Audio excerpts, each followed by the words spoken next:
시편 90편입니다. 우리 성경을 찾아서 우리 시편 90편 1절부터 17절까지 우리 모두 다 같이 한 목소리로 읽겠습니다.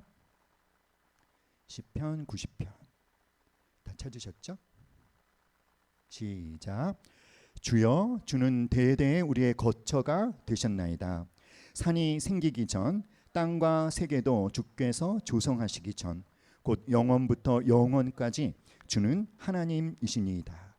주께서 사람을 티끌로 돌아가게 하시고 말씀하시기를 너희 인생들은 돌아가라 하셨사오니 주의 목전에는 천년이 지나간 어제 같으며 밤의 한순간 같을 뿐임이니이다. 주께서 그들을 홍수처럼 쓸어 가시나이다. 그들은 잠깐 자는 것 같으며 아침에 돋는 풀 같으니이다. 풀은 아침에 꽃이 피어 자라다가 저녁에는 시들어 마르나이다. 우리는 주의 노에 소멸되며 주의 분내심에 놀라나이다. 주께서 우리의 죄악을 주의 앞에 놓으시며 우리의 은밀한 죄를 주의 얼굴빛 가운데 두셨사오니 우리의 모든 날이 주의 분노 중에 지나가며 우리의 평생이 순식간에 다하였나이다. 우리의 연수가 70이요 강건하면 80이라도 그 연수의 자랑은 수고와 슬픈 뿐이요 신속히 가니 우리가 날아가나이다. 누가 주의 노여움의 능력을 알며 누가 주의 진노의 두려움을 알리까? 우리에게 우리 날 계수함을 가르치사 지혜로운 마음을 얻게 하소서. 여호와여 돌아오소서. 언제까지니까 주의 종들을 불쌍히 여기소서. 아침에 주의 인자하심이 우리를 만족하게 하사 우리를 일생 동안 즐겁고 기쁘게 하소서. 우리를 괴롭게 하신 날수대로와 우리가 화를 당한 연수대로 우리를 기쁘게 하소서. 주께서 행하신 일을 주의 종들에게 나타내시며 주의 영광을 그들의 자손에게 나타내소서. 주 우리 하나님의 은총을 우리에게 내리게 하사 우리의 손이 행한 일을 우리에게 견고하게 하소서. 우리의 손이 행한 일을 견고하게 하소서. 아멘. 이 시편 90편은요 모세의 기도죠. 대부분의 시편들이 다윗과 동시대에 살았던 사람들, 예를 들면 아삽 또는 고라의 자손, 다윗과 거의 동시대에 살았던 사람들에 의해서 쓴 시편이 거의 대부분인데, 그런데 이 시편 90편은 다윗 시대보다 450년 앞서 살았던 모세가 쓴 시입니다. 시편이 모두 150편인데 모세가 쓴 시편은 이 시편 딱 한 편이 기록되어 있죠. 이 모세의 기도는 오랫동안 이스라엘 백성들 가운데 이렇게 구전으로 전해 내려오다가 시편이 엮어질 때 시편에 포함된 것으로 알고 있습니다. 모세. 여러분, 모세는 어떤 사람인가요? 모세는 이스라엘 백성들이 가장 존경하는 최고 리더죠. 하나님의 사람, 이스라엘 백성들의 출애굽의 위대한 영웅, 하나님의 인도하심 속에 좀 하나님의 모든 기적이 모세를 통해서 나타났지만, 그러나 사랑하는 여러분, 모세의 그 삶을 생각해 보면 참 파란만장한 삶을 살았습니다. 40년 동안은 애굽의 왕자로 살았고요. 40살에서 80살까지는 미디안 양떼를 돌보는 목동으로 살았고요. 80살부터 120살까지는 출애굽을 완수해낸 이스라엘의 지도자로 살았지만, 그런데 그 80세부터 120세까지 이 모세의 40년의 삶의 환경은 광야였습니다. 여러분, 우리가 구약성경을 읽으면 잘 알겠지만 광야에서 이스라엘 백성들은 늘 어떻게 살았습니까? 그들의 삶의 특징이 무엇이죠? 그들은 늘 하나님에 대해서는 신뢰하지 못하고요. 하나님의 기적을 놀랍게 경험을 하면서도 조금만 삶의 어려운 상황이 오면 하나님에 대해서 불평하고 원망하고 또 모세를 대적하고 모세에게 순종하지 않고 모세의 권위에 도전하고, 모세의 삶은 정말 피곤했을 것 같아요. 더군다나 하나님이 약속하셨던 그 가나안 땅에 모세는요 한 뼘의 발도 들여놓지 못하고 죽었습니다. 그냥 느보산에서 멀찌감치서 그 가나안 땅을 바라보고 삶을 마감했죠. 자, 이런 삶을 살았던 모세가 이 시편 150편 가운데 딱 한 편의 시편을 남겨두었는데, 사랑하는 여러분, 오늘 우리가 이 모세의 이 시편, 이 90편 모세의 기도를 통해서 정말 광야와 같은 인생을 사는 우리가 어떻게 살아야 되는지 삶의 지혜를 얻는 시간 될 수 있기를 간절히 기도합니다. 특별히 오늘 저는 우리가 이 시편 90편을 통해서 모세의 하나님에 대한 인식과 모세의 자기 인식을 배웠으면 좋겠습니다. 모세의 이 시편 90편이 특별히 17절 말씀, 이런 기도로 마무리를 하고 있죠. 함께 읽어볼까요? 시작. 주 우리 하나님의 은총을 우리에게 내리게 하사 우리의 손이 행한 일을 우리에게 견고하게 하소서. 우리의 손이 행한 일을 견고하게 하소서. 우리의 손이 행한 일을 견고하게 하소서라는 기도로 이 시편 90편이 마무리되고 있는데요. 우리의 손이 행한 일을 견고하게 하소서라고 하는 게 어떤 뜻일까요? 많은 사람들이 우리가 열심히 한 일을 참 결과가 좋게 해주십시오, 우리가 하는 일이 잘 되게 해주십시오라는 그런 것으로 많이 이해를 하는데, 여러분, 단순히 우리가 열심히 한 일 잘 되게 해주세요라는 그런 의미가 아닙니다. 우리의 손이 행한 일을 견고하게 하소서라는 이 말의 참된 의미가 무엇인지를 우리가 오늘 알 수 있기를 바라고요. 특별히 모세가 이런 기도를 하게 되는 동기가 뭔지를 우리가 또 깨달을 수 있기를 간절히 기도합니다. 특별히 시편 90편을 통해서 우리가 오늘 무엇을 배우기를 원한다고 말씀드렸죠? 모세의 하나님 인식과 모세의 자기 인식. 모세의 하나님 인식과 모세의 자기 인식을 아주 간단하게 표현하면 하나님의 크심을 알고 나의 작음을 압니다라고 말할 수 있어요. 나의 작음을 알고 주님의 크심을 알고, 소원이라는 찬양이 있습니다. 그 찬양을 사실 오늘 함께 하려다가 찬양이 너무 어려운 것 같아서 뺐습니다. 아까 제가 찬양을 준비하면서 그 찬양을 부르면서 혼자 울었어요. 너무 감격스러워서 울었는데 여러분이 함께 부르기에는 좀 어려운 찬양 같아서 뺐습니다. 나중에 우리가 그 찬양을 꼭 배웠으면 좋겠습니다. 사랑하는 여러분, 이 시편 90편에는 하나님의 크심과 그것과 비교해서 인간의 아주 자금이 굉장히 반복해서 교차적으로 등장하고 있습니다. 모세의 하나님 인식 대표적으로 1절 2절에 나타나 있죠. 주여, 주는 대대에 우리의 거처가 되셨나이다. 산이 생기기 전, 땅과 세계도 주께서 조성하기 전, 곧 영원부터 영원까지 주는 하나님이시니이다. 사랑하는 여러분, 모세는 하나님을 어떤 분으로 인식하고 있죠? 두 가지만 한번 찾아볼까요? 1절 2절에서 모세는 하나님은 누구시다? 창조주이시다. 그렇죠? 무에서 유를 창조하신 전능하신 창조주. 또 모세는 하나님은 어떤 분이시라고 인식하고 있습니까? 하나님은 영원하신 하나님이시다.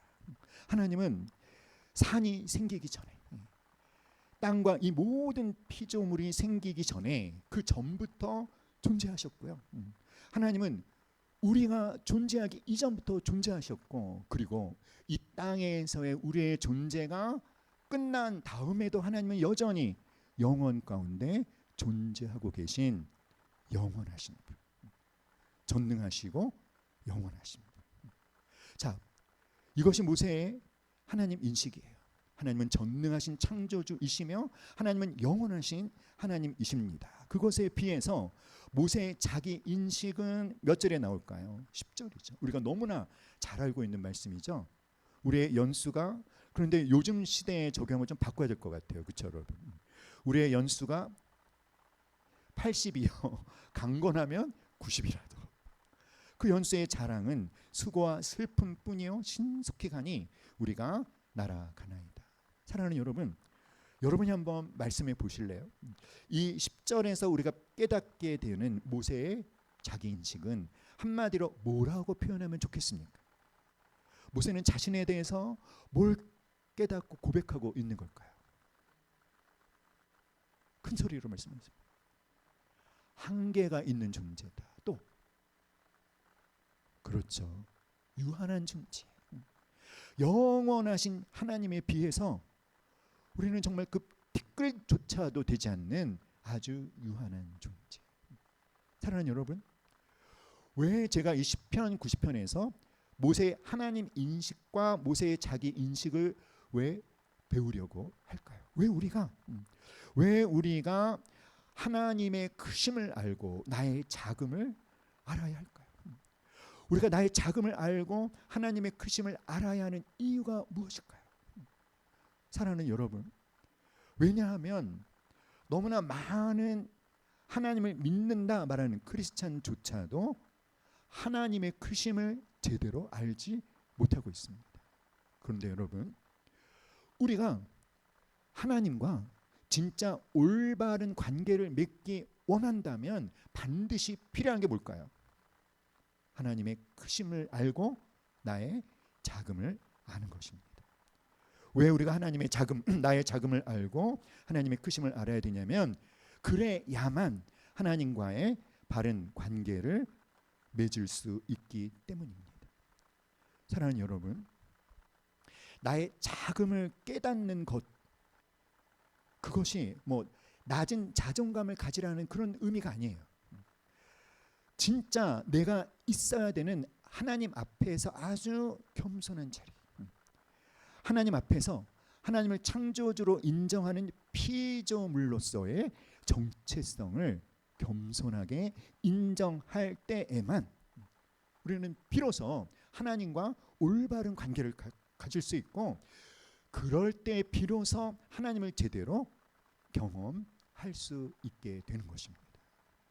그러므로 사랑하는 여러분, 나는 아직 하나님의 크심을 알지 못한다 라고 하시는 분들은 기도하세요. 하나님을 아는 지식 가운데 살아가게 하여 주시옵소서. 왜 나의 작음을 알고 하나님의 크심을 알아야 할까요? 두 번째, 그래야만 참된 평안을 누릴 수 있기 때문입니다. 여러분, 우리의 삶이 참 예측 불가능한 것 같지 않습니까? 그렇죠? 예기치 않았던 문제와 위기가 우리를 막 덮치지 않습니까? 그런데 만일 내가 모든 것을 통제할 수 있다는 착각, 또는 내가 모든 것을 통제해야 된다는 강박관념에 사로잡혀 있다면 그런 사람의 삶의 특징은 뭘까요? 끊임없는 불안과 두려움에 시달릴 수밖에 없을 거예요. 그런데 혹시 여러분 가운데 그 불안과 근심과 두려움이 허구한 나를 괴롭히는 그 괴롭힘을 당하고 있는 분 혹시 안 계신가요? 어쩌면 그것은 자업자득일 수 있습니다. 내가 자초한 결과라는 거죠. 왜냐하면 나 스스로가 모든 것을 통제하려는 아주 말도 안 되는 이상한 신념을 갖고 있다는 거예요. 자, 그런 걸 보고 뭐라고 얘기하냐면 조물주 콤플렉스라고 그래요. 무슨 콤플렉스? 조물주 콤플렉스. 자, 여러분이 그 조물주 콤플렉스에 사로잡혀 있는지 그렇지 않은지 어떻게 하면 알 수 있을까요?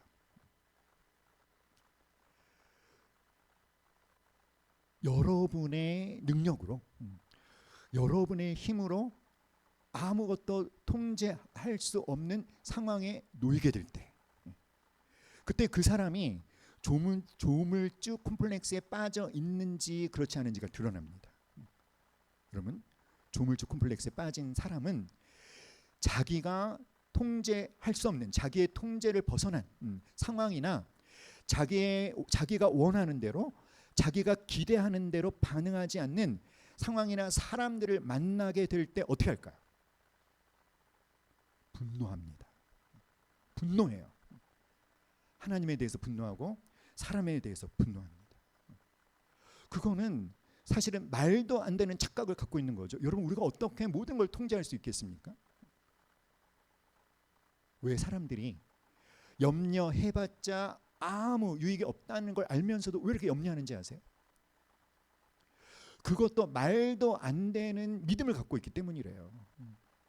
이런 믿음이죠. 내가 염려하면 할수록 내가 원하는 결과를 얻을 수 있다 라고 생각한답니다. 말도 안 되죠, 여러분. 염려하는 근본적인 이유가 뭔지 아세요? 내가 원하는 대로 되고 싶은데 그렇게 되지 않을까 봐 염려하는 거예요. 그런데 염려하면 어쩌면 내가 원하는 결과를 얻을 수 있을지도 모른다라고 생각하기 때문에 염려하는 거죠. 너무나 어리석은 거죠. 그런데 사랑하는 여러분, 내가 나의 작고 나의 유한함과 나의 한계를 인정할 때 그것이 내 삶을 실패의 자리로 인도하는 것이 아니라 하나님을 온전히 신뢰하는 자리로 나를 인도하고 하나님께 나를 온전히 내어 맡길 수 있도록 도와준다는 거예요. 하나님께 내 모든 것을 맡길 때 내가 내 삶을 통제하려고 하지 않고 하나님을 신뢰하며 하나님께 나의 모든 것을 맡길 때야 비로소 우리는 그렇게 우리가 원했던 무엇을 참된 평안을 얻을 수 있게 되는 것입니다. 왜 우리가 나의 작음을 알고 하나님의 크심을 알아야 할까? 나의 작음을 인식하고 하나님의 크심을 깨달은 자만이 진정한 예배를 드릴 수 있기 때문이죠. 여러분, 예배가 뭐죠? 우리가 하나님을 예배한다는 건 어떤 거죠? 하나님이야말로 가장 최고의 가치를 지닌 분이십니다 라고 하나님의 가치에 대해서 인정해 드리는 행위가 바로 예배잖아요. 하나님을 예배한다라고 하면서 하나님의 크심을 제대로 알지 못한다면 그것은 하나님에 대한 온전한 예배가 될 수 없을 것입니다. 사랑하는 여러분, 우리가 하나님을 크신 분으로 인식하고 나를 아주 작고 보잘것없는 존재로 깨달을 때 우리에게 어떤 은혜가 또 경험될까요? 여러분이 정말 작고 보잘것없는 존재라고 생각하십니까? 네, 아니요로 대답해 보세요. 다시 물어볼까요? 당신이 아주 작고 보잘것없는 존재라고 생각하십니까? 왜 대답을 안 하십니까? 대답을 해야 다음으로 넘어갑니다. 아니, 그러니까 예 아니면 작고 보잘것없는 존재라고 생각하십니까? 그렇게 생각 안 하시는군요. 네. 그런데 내가 정말 나를 작고 보잘것없는 존재라고 생각하는 것이 진짜 나의 진정성 있는 생각이라면 그런 사람일수록 하나님의 은혜를, 하나님의 사랑을 더 크게 경험할 수 있다는 것을 아시기를 바랍니다. 왜죠? 내가 이렇게 작고 내가 이렇게 보잘것없는 존재인데 이런 야곱이 그러잖아요. 벌레만도 못한 이 야곱아 이러잖아요. 벌레만도 못한 나를 위해서 하나님은 당신의 아들을 내어주셨고 예수님은 내가 뭐라고 당신의 목숨을 주셨잖아요. 그러니까 사랑하는 여러분이 여러분의 작음을, 여러분의 한계를 인식할수록 하나님이 내게 베풀어 주신 그 은혜에 대한 감격이 더 풍성해진다는 것을 경험하실 수 있기를 주님의 이름으로 축원합니다. 그래서 이 시편 90편에는 하나님의 영원하심, 그에 비해서 인간의 덧없음이 대조적으로 교차적으로 등장하고 있는데, 자, 하나님의 크심에 대한 것들은 여러분 1, 2절 우리 아까 말씀드렸죠? 우리 1, 2절 한번 읽어볼까요? 시작. 주여 주는 대대에 우리의 거처가 되셨나이다. 산이 생기기 전 땅과 세계도 주께서 조성하기 전 영원부터 영원까지 주는 하나님이시니이다. 자, 여기서 모세는 하나님을 어떤 분으로 인식하고 있다? 창조주 그리고 영원하신 하나님. 자, 그 다음에 우리 3절을 한번 읽어볼까요? 3절 시작. 주께서 사람을 티끌로 돌아가게 하시고 말씀하시기를 너희 인생들은 돌아가라 하셨사오니. 자, 여기서는 하나님의 크심 어떻게 표현하면 좋을까요? 3절에서 모세는요 하나님의 주권, 하나님의 통치를 인정하고 있어요. 모든 주권과 모든 통치권이 누구에게 있다? 하나님께 있다. 그래서 하나님께서 우리에게 너는 티끌로 돌아가라. 하나님 말 한마디가 떨어지면 우리는 어떻게 될 수밖에 없는, 우리의 티끌로 만들어진 우리의 육체는 티끌로 돌아갈 수밖에 없는 그런 존재라는 거예요. 7절과 8절 또 읽어볼까요? 시작. 우리는 주의 노에 소멸되며 주의 분내심에 놀라나이다. 주께서 우리의 죄악을 주의 앞에 놓으시며 우리의 은밀한 죄를 주의 얼굴빛 가운데 두셨사오니. 여기서 모세는 하나님의 또 무엇을 인정하고 있을까요?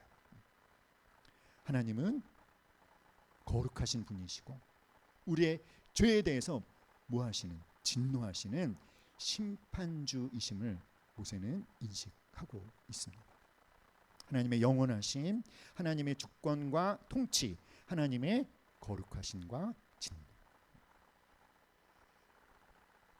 이에 비해서 모세는 자기 존재의 자금을 계속 고백하고 있죠. 4절 5절 시작. 주의 목전에는 천년이 지나간 어제 같으며 밤의 한순간 같을 뿐임이니이다. 주께서 그들을 홍수처럼 쓸어 가시나이다.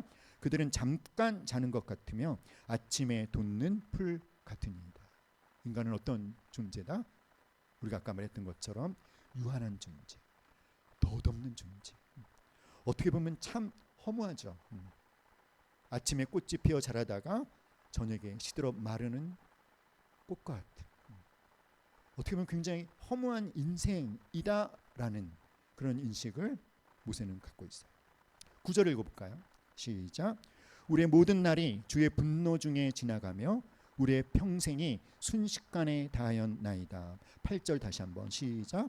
주께서 우리의 죄악을 주의 앞에 놓으시며 우리의 은밀한 죄를 주의 얼굴빛 가운데 두셨사오니 우리의 모든 날이 주의 분노 중에 지나가며 우리의 평생이 순식간에 다하였나이다. 모세는 자기를 포함한 특별히 그 광야 40년 동안의 이스라엘 백성들의 삶에 대해서 딱 한마디로 정의를 내려요. 죄 가운데 살아가는 아주 한심스러운 존재들. 그런데 하나님 앞에서 그들이 지은 모든 죄를 감출 수가 없다는 거예요. 하나님이 어떻게 하셨다? 8절에 보니까 한 주께서 우리의 죄악을 누구 앞에 놓으셨고 주의 앞에 놓으시며. 우리의 은밀한 죄, 은밀하다는 게 무엇이죠, 여러분? 다른 사람은 몰라요. 나만 알고 있는 은밀한 죄를, 그런데 하나님이 어떻게 하셨다? 주의 얼굴빛 앞에 두셨으니. 우리의 죄 감출 수 없고 하나님 앞에 다 벌거벗은 듯이 드러날 수밖에 없고, 그러면 우리를 향해서 하나님은 뭐 하실 수밖에 없는, 진노하실 수밖에 없는 죄 가운데 살아가는 본질상 진노의 자녀들. 또 우리는 어떤 존재일까요? 12절입니다. 시작. 우리에게 우리 날 계수함을 가르치사 지혜로운 마음을 얻게 하소서. 이 12절의 말씀은 이렇게 바꿀 수 있어요. 우리는 우리 날 계수하는 지혜가 없는 어리석은 사람이오니 우리 날 계수함을 가르치사 지혜로운 마음을 갖게 하여 주시옵소서. 한마디로 모세는 자기를 포함한 이스라엘 백성들에 대해서 덧없는 존재, 죄 가운데 살아가는 존재, 지혜 없는 어리석은 존재. 우리의 날 계수한다는 게 뭐죠, 여러분? 우리의 날을 계수한다는 게 어떤 것입니까? 나에게 과연 주어진 시간들이 얼마나 많이 남아 있는지를 헤아려 보는 바로 그런 사람이 어떤 사람이다? 지혜로운 사람이라는 거예요. 근데 여러분 그렇게 하고 계시나요? 여러분에게 과연 얼마의 시간이 더 남아 있을까요? 그건 모르죠.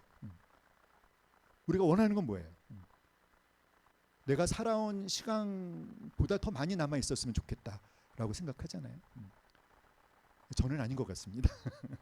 더 많이 살 수가 없거든요. 그렇죠? 더 많이 살면 120살을 넘어야 되기 때문에. 그래서 저는 생각해요. 내가 몇 살에 죽을까? 그럼 아까 말했잖아요. 좀 바꿔서 10편 우리 90편에는 뭐 우리의 연수가 강건하면 70, 80이라 요즘 어떻게 말하는데 80, 90. 만약에 90이라고 한다면 저는 몇 년 남았죠, 여러분?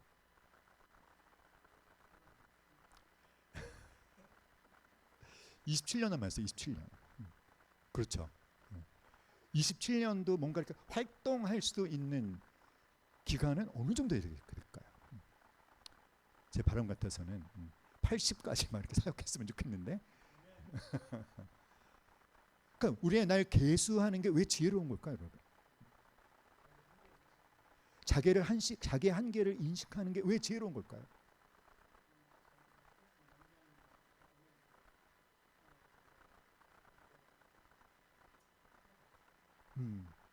그러니까 자기 한계를 인식하는 것이 왜 지혜로운 것이냐면 두 가지 반응을 할 수가 있어요, 사람들이.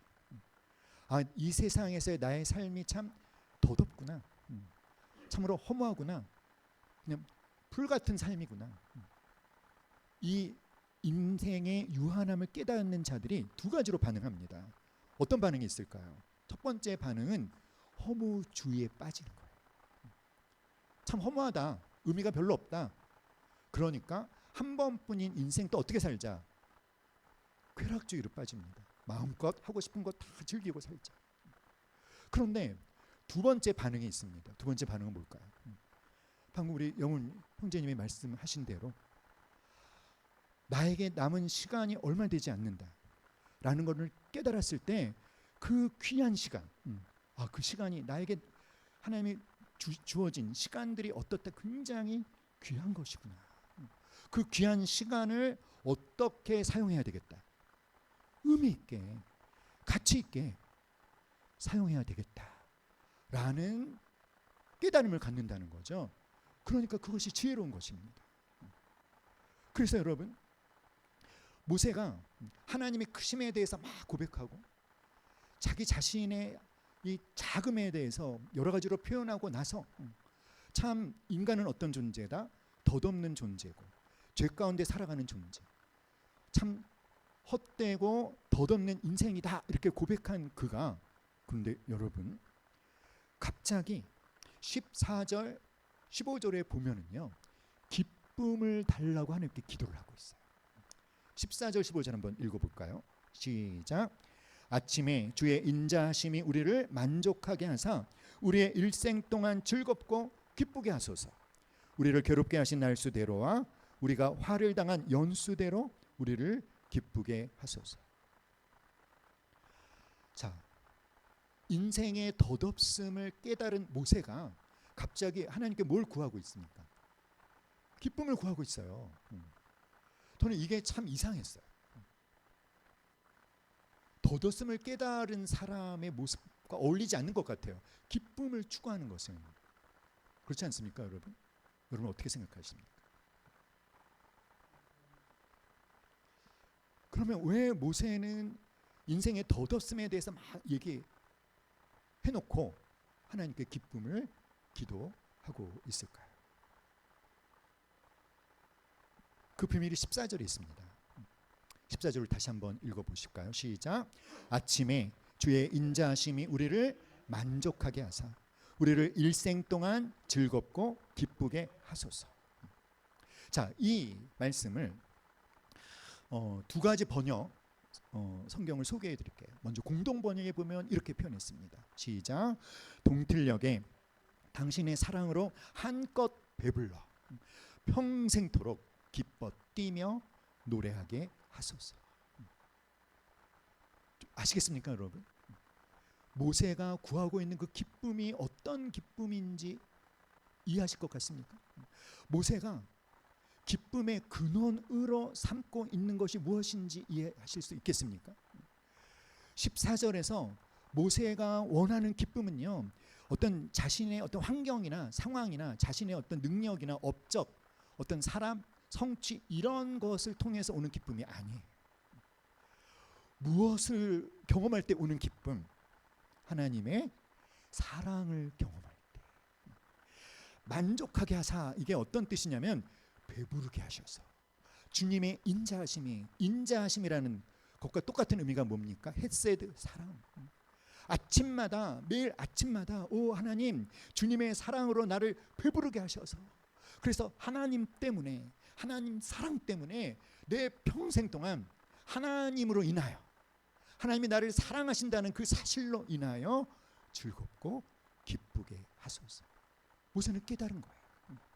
인생의 참된 기쁨의 근원은 환경이나 어떤 성취나 업적에서 오는 것이 아니라, 사람에게서 오는 것이 아니라 누구에게서? 하나님에게서 오는 것입니다. 메시지 성경에서는 이렇게 표현했습니다. 같이 읽어볼까요? 시작. 새벽에 깨어 주님의 사랑에 놀라게 하소서. 그러면 우리가 종일토록 기뻐 뛰며 춤추겠습니다. 왜 기뻐 뜁니까? 왜 종일 동안 춤춥니까? 무엇 때문에? 하나님이 나를 사랑하신다는 그 사랑에 놀랍고 감격해서. 할렐루야. 사랑하는 여러분, 오늘 아침 여러분 어떻게 시작하셨어요? 오늘 아침 어떻게 시작하셨어요? 동틀녘에 하나님의 사랑으로 배불러지셨나요? 새벽에 깨어서 하나님이 나를 사랑하시는다는 사실에 깜짝 놀라셨나요? 그래서 오늘 하루 종일 그것 때문에 신나셨나요? 기쁘셨나요? 춤추셨나요? 아니면 우울하셨나요? 어쩔 수 없이 살아야 되는 꾸역꾸역 마지못해서 사는 하루 보내셨나요? 사랑하는 여러분, 모세가 120살까지 살았잖아요. 근데 이 시편 90편을 쓸 때 자신이 120살까지 살 거다는 그 사실은 몰랐을 것 같습니다. 그렇죠. 모세는 오히려 어떻게 살았을까요?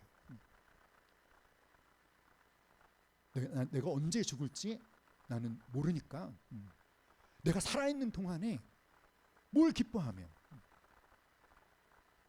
누구를 기뻐하며 살자?